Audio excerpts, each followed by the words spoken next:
صحیح بخاری حدیث نمبر 16۔ کریم صلی اللہ علیہ وآلہ وسلم نے فرمایا، تین خصلتیں ایسی ہیں کہ جس میں یہ پیدا ہو جائیں اس نے ایمان کی مٹھاس کو پا لیا۔ اول یہ کہ اللہ اور اس کا رسول اس کے نزدیک سب سے زیادہ محبوب بن جائیں۔ دوسرے یہ کہ وہ کسی انسان سے محض اللہ کی رضا کے لیے محبت رکھے۔ تیسرے یہ کہ وہ کفر میں واپس لوٹنے کو ایسا برا جانے جیسا کہ آگ میں ڈالے جانے کو برا جانتا ہے۔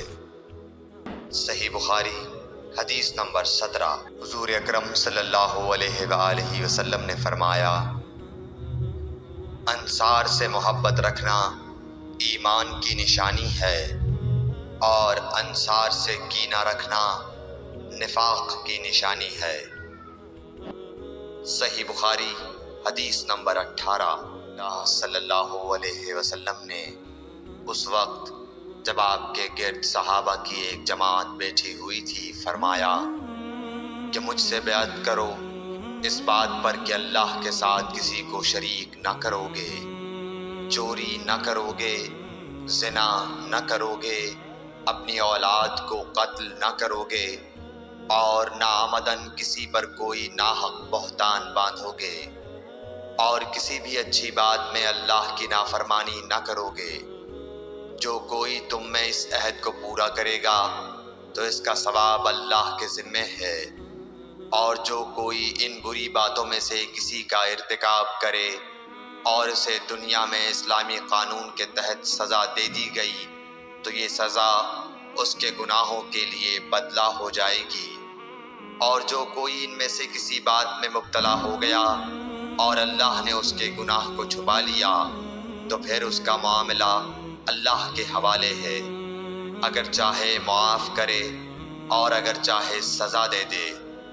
عبادہ کہتے ہیں کہ پھر ہم سب نے ان سب باتوں پر آپ صلی اللہ علیہ وسلم سے بیعت کر لی۔ حدیث نمبر 19۔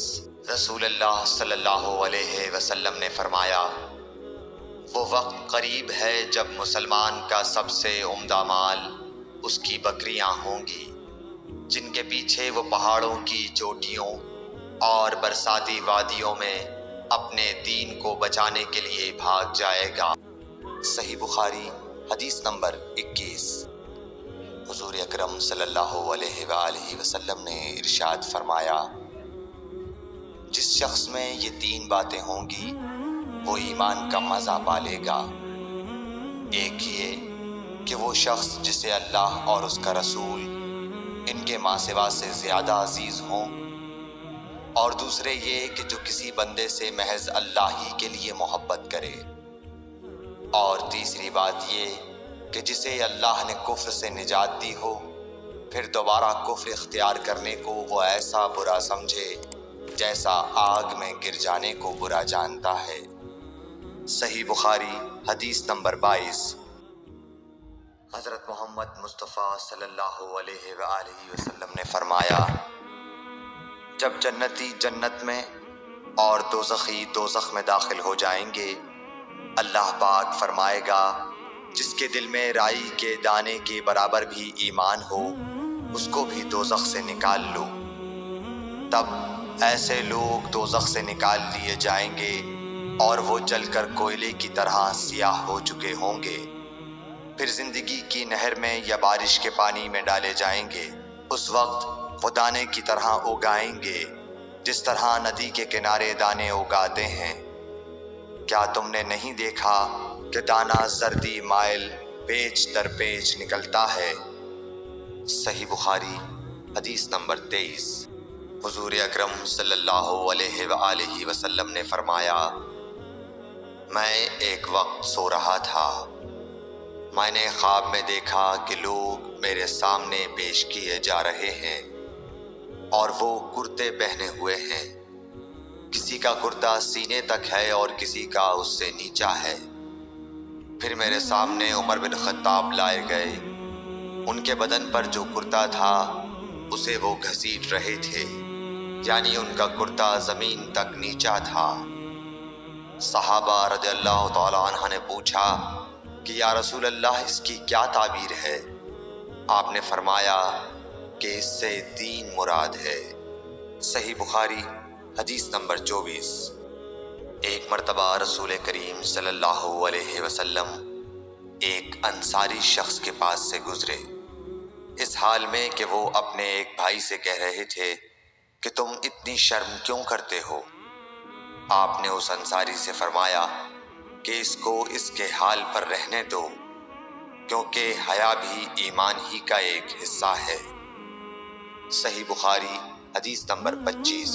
رسول اللہ صلی اللہ علیہ وسلم نے فرمایا، مجھے اللہ کی طرف سے حکم دیا گیا ہے کہ لوگوں سے جنگ کروں اس وقت تک کہ وہ اس بات کا اقرار کر لیں کہ اللہ کے سوا کوئی معبود نہیں ہے، اور یہ کہ محمد صلی اللہ علیہ وسلم اللہ کے سچے رسول ہیں، اور نماز ادا کرنے لگیں اور زکوٰۃ دیں۔ جس وقت وہ یہ کرنے لگیں گے تو مجھ سے اپنے جان و مال کو محفوظ کر لیں گے، سوائے اسلام کے حق کے۔ رہا ان کے دل کا حال تو ان کا حساب اللہ کے ذمے ہے۔ صحیح بخاری حدیث نمبر 26۔ رسول اللہ صلی اللہ علیہ وسلم سے دریافت کیا گیا کہ کون سا عمل سب سے افضل ہے؟ فرمایا، اللہ اور اس کے رسول پر ایمان لانا۔ کہا گیا اس کے بعد کون سا؟ آپ نے فرمایا کہ اللہ کی راہ میں جہاد کرنا۔ کہا گیا پھر کیا ہے؟ آپ نے فرمایا حج مبرور۔ صحیح بخاری حدیث نمبر 27۔ رسول اللہ صلی اللہ علیہ وسلم نے چند لوگوں کو کچھ عطیہ دیا اور ساتھ وہاں موجود تھے۔ وہ کہتے ہیں کہ رسول اللہ صلی اللہ علیہ وسلم نے ان میں سے ایک شخص کو کچھ نہ دیا، حالانکہ وہ ان میں مجھے سب سے زیادہ پسند تھا۔ میں نے کہا حضور، آپ نے فلاں کو کچھ نہ دیا، میں اسے مومن گمان کرتا ہوں۔ آپ نے فرمایا مومن یا مسلمان؟ میں تھوڑی دیر چپ رہ کر پھر پہلی بات دہرانے لگا۔ حضور صلی اللہ علیہ وسلم نے بھی دوبارہ وہی جواب دیا۔ پھر آپ نے فرمایا کہ اے سعد، باوجود یہ کہ ایک شخص مجھے زیادہ عزیز ہے، پھر بھی میں اسے نظر انداز کر کے کسی اور دوسرے کو اس خوف کی وجہ سے یہ مال دیتا ہوں کہ وہ اپنی کمزوری کی وجہ سے اسلام سے پھر جائے اور اللہ اسے آگ میں اوندھا ڈال دے۔ حدیث نمبر 28۔ ایک آدمی نے رسول اللہ صلی اللہ علیہ وسلم سے پوچھا، کون سا اسلام بہتر ہے؟ آپ صلی اللہ علیہ وسلم نے فرمایا کہ تو کھانا کھلائے اور ہر شخص کو سلام کرے، خواہ اس کو تو جانتا ہو یا نہ جانتا ہو۔ صحیح بخاری حدیث نمبر 29۔ حضرت صلی اللہ علیہ وسلم نے فرمایا، مجھے دوزخ دکھلائی گئی تو اس میں زیادہ تر عورتیں تھیں جو کفر کرتی ہیں۔ کہا گیا حضور، کیا وہ اللہ کے ساتھ کفر کرتی ہیں؟ آپ صلی اللہ علیہ وسلم نے فرمایا کہ خاوند کی ناشکری کرتی ہیں اور احسان کی ناشکری کرتی ہیں۔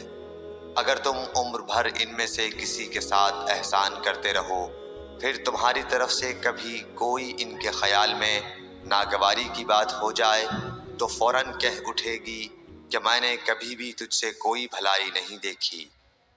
صحیح بخاری حدیث نمبر 30۔ حضرت صلی اللہ علیہ وآلہ وسلم فرماتے تھے، جب دو مسلمان اپنی اپنی تلواریں لے کر بھڑ جائیں تو قاتل اور مقتول دونوں دوزخی ہیں۔ عرض کیا گیا، یا رسول اللہ، قاتل تو خیر ضرور دوزخی ہونا چاہیے، مقتول کیوں؟ فرمایا، وہ بھی اپنے ساتھی کو مار ڈالنے کی حرص رکھتا تھا، موقع پاتا تو وہ اسے ضرور قتل کر دیتا۔ دل کے عزم صمیم پر وہ دوزخی ہوا۔